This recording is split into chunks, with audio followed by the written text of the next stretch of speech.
We'd never been on safari before and we had no idea what to expect. If you're planning your first safari or wondering what to pack, wear or prepare for, we hope this video gives you a helpful starting point. We're Ian and Neil and this is 2 Tickets to Fabulous. In this video we're sharing the things we wish we'd known before heading off on our first safari, a trip to South Africa, Botswana and Zimbabwe in September during the dry season. The landscape was quite open and many animals could be spotted more easily, especially around watering holes. Mornings and evenings were cooler than we expected. Temperatures dropped to around 8 to 12 degrees centigrade. Our guides told us that the dry season is best for a safari because the vegetation is less dense and the animals can be seen more easily visiting the watering holes. We'd spoken to friends who had been on safaris and we almost packed hiking boots, but in the end trainers were fine for the type of trip we had, mostly game drives and walking around the lodge. We wore plenty of layers for sunrise and sunset drives. Lightweight jumpers, jackets and a scarf or hat came in handy. We found that we would take off and put on different tops throughout the drives. Most lodges also provide blankets and even hot water bottles in the vehicle if it gets cold. The sun can be intense, even in winter, so we wore brimmed hats and sunscreen daily. It wasn't hot, but UV levels were still strong. The lodges we stayed in also had plenty of insect repellent that you could just help yourself to. We brought binoculars, but honestly we didn't use them much. You get surprisingly close to the animals. That said, if you're into bird watching, you'll want them.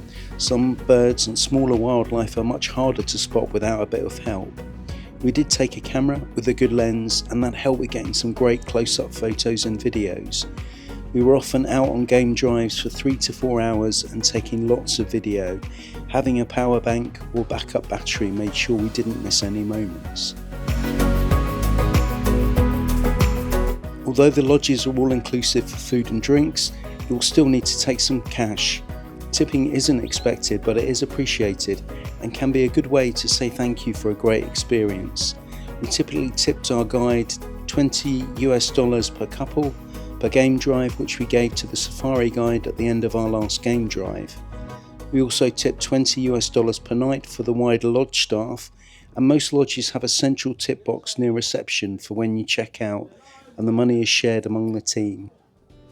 Amounts vary, but it's really about what feels appropriate for the service you've received, and we found the staff across all the lodges to be incredibly helpful, friendly and professional. The animals you'll see depend on where you go and when, but one thing we learned quickly, your guide usually has a good sense of what's around. If there's something you're especially hoping to see, just ask. In our case, guides often adjusted routes to try to make that happen, within reason of course. The safari guides know their areas and their animals and are really great at finding the big cats or rare sightings like rhinos. A lot of people asked us what a typical day on safari actually looks like, so here's how it worked for us across the lodges we stayed at. Most days started early. The alarm call is at 5 AM and we were out on the road by around 5:30 AM. We'll have a light pre-drive breakfast, tea, coffee, fruit with a muffin or something similar. Then you head out on your morning game drive, which usually lasts 3 to 4 hours. Partway through you'll stop for a bush coffee break, which is as lovely as it sounds. After the drive you're back at the lodge for a full sit-down breakfast, followed by some time to rest. Most people read, nap, sit by their pool or watch wildlife from the deck.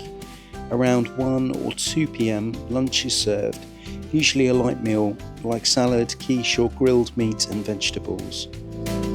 At about 4 PM it's time for afternoon tea, snacks and drinks before heading out on the evening game drive. This one ends around sunset, the stop somewhere in the bush for a sundowner drink. Gin and tonic, amarula, that sort of thing. Back at the lodge by about 7 PM and then it's dinner, a more formal 3-course meal, either indoors or outside by the fire. After that it's usually early to bed, ready to do it all again the next day. It sounds like a lot, but the rhythm is actually really relaxed. The food is excellent, the pace is gentle, and there's always time to just stop and enjoy where you are.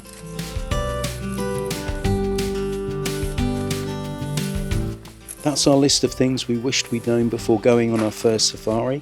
Hopefully it helps you feel a bit more prepared. If you found this video helpful, give it a like and subscribe for more relaxed travel guides and reflections from the road. And if you've got any questions about planning a safari or want to share your own tips, pop them in the comments. We're always happy to chat.